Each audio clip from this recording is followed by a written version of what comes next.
సర్వేరాలపై జగన్ బొమ్మ పేర్లు తొలగింపు కార్యక్రమాన్ని వాళ్ళు చేపట్టారు. జగన్పై సర్వేరాలు ఆ వేసిన రాళ్ళు తొలగించడానికి ఒక్కొక్క రాయికి 15 రూపాయలు ఇవ్వాలంట. అంటే రాజుగారు ఇదిగో మిషన్ జగన్ ఫొటోస్ రిమూవల్ అంట. దీని బదులు వాళ్ళకి 100 రూపాయలు ఇస్తే పాపం ఆ పొలాల వాళ్ళే దానికి ఏదైనా పూసుకుంటారేమో. మిషన్ జగన్ ఇది ఎప్పుడు దేశంలో ఎక్కడా జరిగి ఉండదు ఇలాంటి ఆపరేషన్. ఆయన ఫోటోల తొలగింపు, నిజంగా ఆయన ఫోటోలు వేసుకోవడం ఒక సమస్య. ఇప్పుడు ఆ ఫోటోలను తొలగించడానికి మళ్ళీ మిషన్ జగన్ ఫోటో రిమూవల్.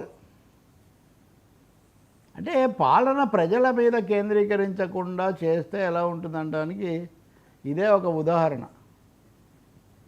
ఒక్కొక్క రాయి మీద ఫోటో చెరిపేయడానికి 15 రూపాయలు ఇస్తాము అని ప్రభుత్వం ఆఫర్ చేస్తే కూడా ఇప్పటికి కూడా అది పని జరగట్లేదండి.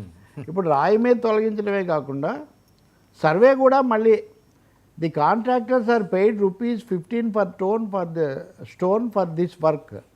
In Kakinada district 3 lakh stones have to undergo this process. 3 లక్షల రాళ్ల మీద బొమ్మలు తొలగించే ఒక కార్యక్రమం అనమాట. చాలా పెద్ద బడ్జెట్ కదా సార్ ఇది. మహా కష్టపడితే రోజుకు 70-80 రాళ్ళు మటుగా తుడిచేస్తున్నారండి ఒక్కొక్క ఈ కాంట్రాక్టర్. ఒక్క కాకినాడలోనే 3 లక్షల 3 లక్షలు జిల్లాలో. రాష్ట్ర వ్యాప్తంగా ఎన్ని లక్షలు ఉంటుంది? దానికి 15 రూపాయలు ఒక్కొక్క రాయి కంటే ఎన్ని కోట్లు అది? అందుకనే మెనీ ఆఫ్ ది ఇక్కడ ఏంటి రోజుకు 1000 రూపాయలు దాకా కూడా అవుతుందంట. ఈస్ట్ గోదావరి జిల్లాలో 2,04,000 రాళ్ళు ఉన్నాయంట. సో వాటి నుంచి బయటపడాలి. ఇప్పటికి 73,000 రాళ్ళే అయినాయి. సో ఇలా చెప్తూ పోతే every parcel of land has to be resurveyed. Official land maps will be re-released after taking complaints from the farmers and sorting these out. In Kakinada district ఉదాహరణకు 15 గ్రామాల్లో మటుకు చేశారు. 300 మంది ఉద్యోగులు, 240 మంది విలేజ్ సర్వేయర్లు దీంట్లో పాల్గొంటున్నారట.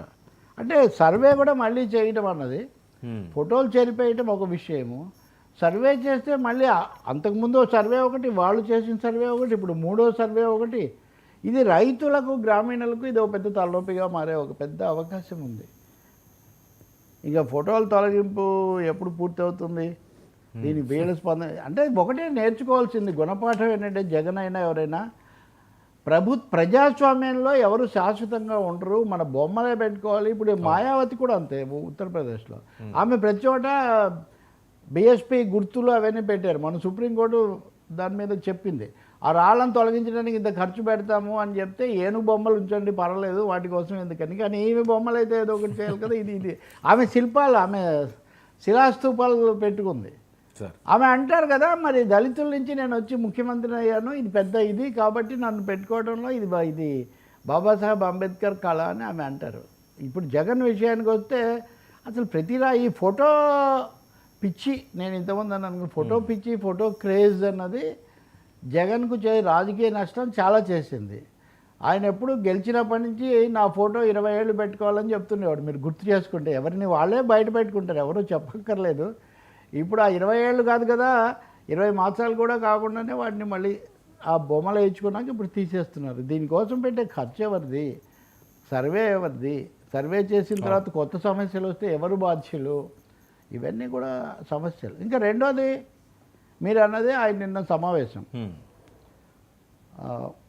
లండన్ నుంచి వచ్చిన తర్వాత సమావేశం అన్నారు. కానీ నిజానికి అంత భారీ ఎత్తున జరిపినట్టుగా లేరు, అంతరంగికంగా ఏదో సమావేశం జరిపారు.